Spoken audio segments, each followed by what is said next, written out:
Oui, bonjour. En fait, je voulais vous faire un petit audio. Ça vous permet d'être plus concentré sur les paroles. Alors, moi, je suis un gars tout simple, hein.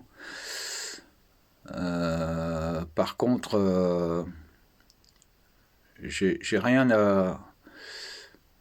à prétendre. J'ai simplement à vous délivrer une vérité universelle. C'est-à-dire, tout le monde est là dans la peur, tout le monde est là, tout le monde se demande ce qu'on fait sur Terre, pourquoi il y a tellement d'idiots qui nous pourrissent la vie. Et en fait, l'ouverture d'esprit que je vais vous donner va vous aider à comprendre. Non seulement elle va vous aider à comprendre toutes les situations de votre vie, elle va vous aider à comprendre tout ce que vous pouvez constater du monde. Est-ce que le monde, aujourd'hui, vous convient? C'est la seule chose à vous poser comme question. Est-ce que le monde que vous avez devant les yeux vous convient? Pourquoi le monde est-il devenu ainsi? Pourquoi est-ce si difficile d'avoir des réponses? En fait, c'est à l'inverse qu'il faut réfléchir. On parle de l'évolution humaine, etc., mais en fait, l'humanité est en pleine régression.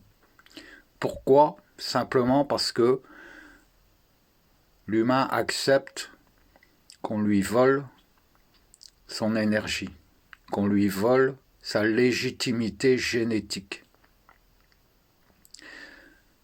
Et tout vient de là, en fait.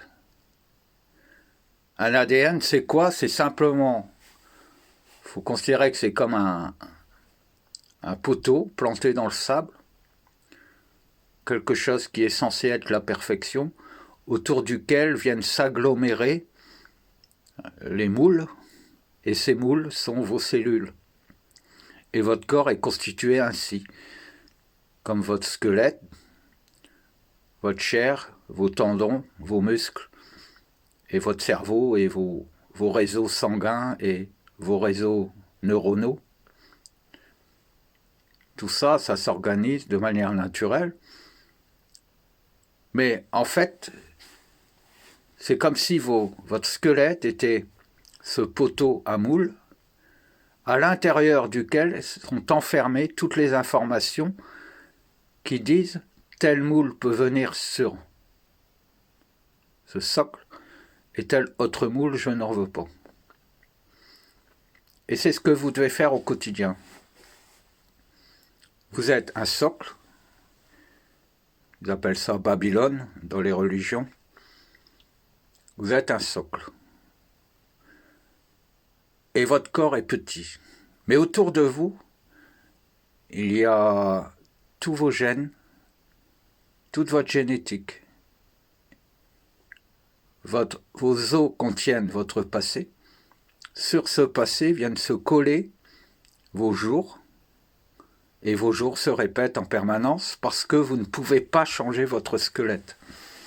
C'est ça l'image. Et pourtant, autour de vous, il y a comme une sphère qui contient toutes les vérités, qui contient toutes les connaissances. Mais vous refusez que ces connaissances viennent à vous. C'est le principe de l'intuition. Combien de fois est-ce que vous vous êtes dit « j'aurais dû suivre ma première idée et ne pas écouter les conseils d'autres personnes ?» Parce que les autres personnes m'ont découragé ou ils m'ont orienté vers une solution, qu'elle soit financière, technique, familiale ou médicale.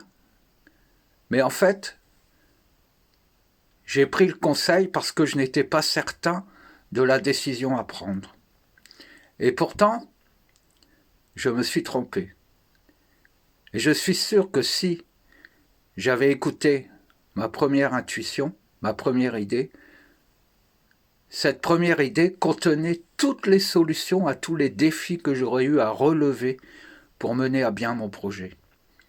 Et je regrette d'avoir eu des doutes et d'avoir confié mon destin à d'autres personnes. Eh bien, en fait, toute l'histoire de l'humanité, c'est ça. Quand vous êtes enfant, contrairement à ce que l'on vous dit, vous êtes la perfection incarnée. C'est-à-dire que vous avez en vous, vous êtes toute la connaissance. Vous êtes toute l'histoire du monde. C'est obligatoire. Et quand vous naissez, les gens qui vous accueillent savent que vous êtes supérieur à eux. Mais comme ils ont peur eux-mêmes de devenir inférieurs, ils vous contraignent. Et ils contractent votre propre squelette et ils empêchent toutes les idées qui sont autour de vous, tout le futur prometteur qui normalement devrait vivre à l'intérieur de votre propre corps, ils l'empêchent de venir à vous. Et toutes ces parties-là, en fait, ce sont des consciences qui vous appartiennent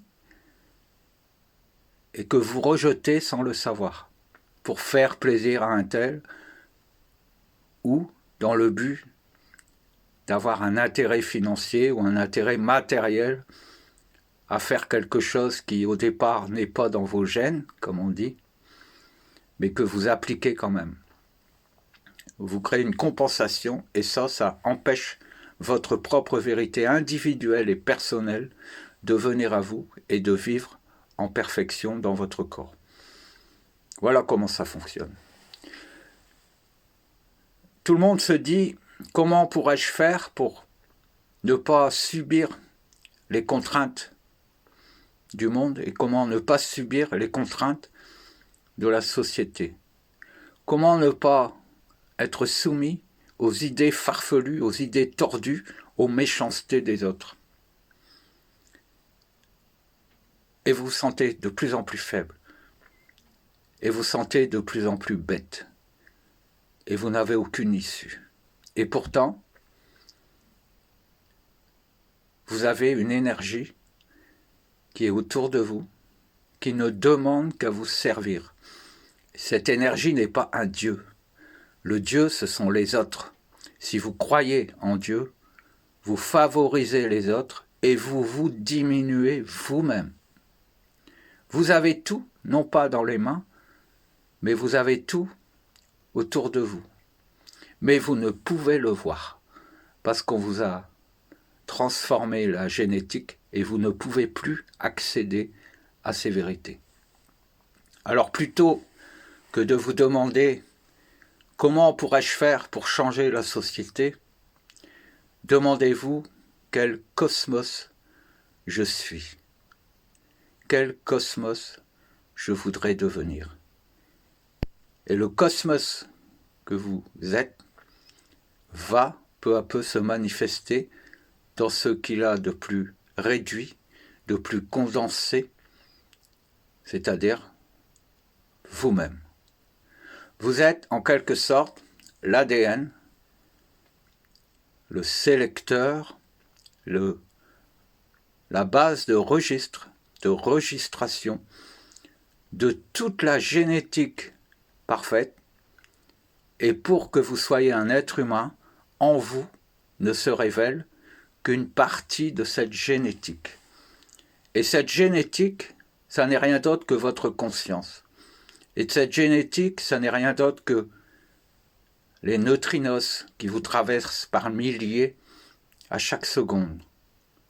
Et que vous ne connaissez pas parce que vous ne vous êtes jamais demandé exactement qui vous étiez.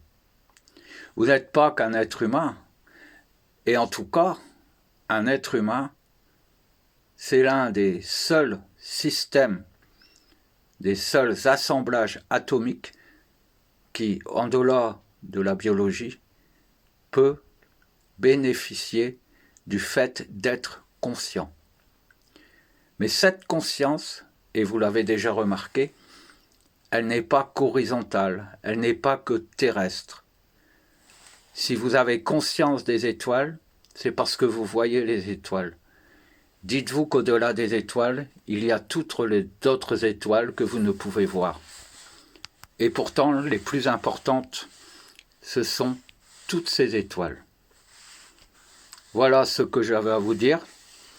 Je continuerai ce genre de petits sketchs qui vous permettront de comprendre qui vous êtes et de manifester votre propre cosmos. Vous êtes un individu et chaque individu, au moment où le spermatozoïde féconde l'ovule, crée un genre de trou temporel dans l'espace et dans ce trou temporel, ensuite s'engouffrent tous les neutrinos qui ont été générés au niveau du cosmos dans la même seconde. Et le temps que vous engrangiez tout ce qui vous est dû, c'est-à-dire toute cette connaissance, ce qu'on appelle la vie, se passe le temps que vous aurez à passer sur Terre. Et vous n'avez qu'une seule chance pour faire passer en vous tous les neutrinos qui étaient présents dans le cosmos entier à la seconde où vous avez été conçu dans le ventre de votre mère. Tout est là à votre service. Tout pense, tout réfléchit, tout attend que vous compreniez. Et c'est par ce genre de petits enregistrements que je vais vous communiquer les moyens qui sont à votre disposition pour intégrer la totalité de votre être. Et quand sur Terre des êtres seront redevenus ce qu'ils sont, non pas des extraterrestres, mais des cosmos vivants, manifestés dans la peau d'un être humain, il n'y aura plus à se poser de questions de savoir comment changer le monde. Le monde se calquera sur votre propre intelligence et tout ce qui vit sera contraint de devenir ce que vous êtes. Voilà comment les choses vont être opérées. Je vous invite simplement à respirer et par cette respiration, vous venez de signifier à tous les neutrinos du cosmos entier qui vous appartiennent que vous les autorisez à venir vivre à l'intérieur de votre propre vie, au lieu de les rejeter parce qu'on vous a dit que vous n'étiez qu'un homme. Je vous embrasse.